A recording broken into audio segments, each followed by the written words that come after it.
I'm Heba El Deghaidy. I'm the Department Chair of Department of Educational Studies at AUC. And I actually offer courses related to education sustainable development. The course in general is related to providing awareness for the students in general, whether the undergrad students or the MA students.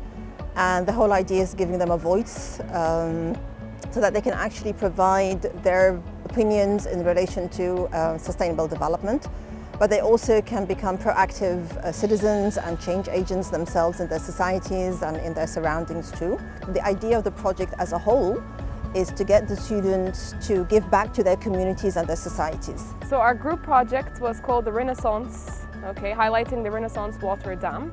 And it was mainly done to educate farmers about water conservation, such as crop selection and water footprint calculation, as well as water saving strategies and irrigation techniques they can use in collaboration with farm managers. To highlight on the importance of the gift we have, water, and how farming can be a simple stepping stone that we can start off with to save it. Our project was a website where we had to make a teaching plan for teachers.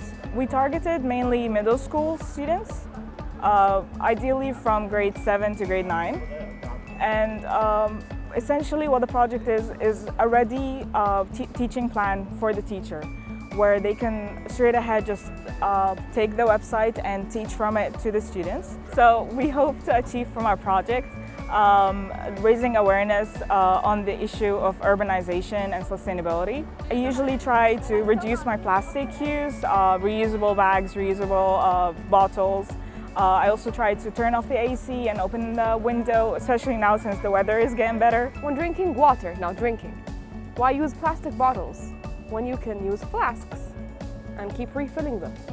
Simple things we can do, but can cause great change in the future.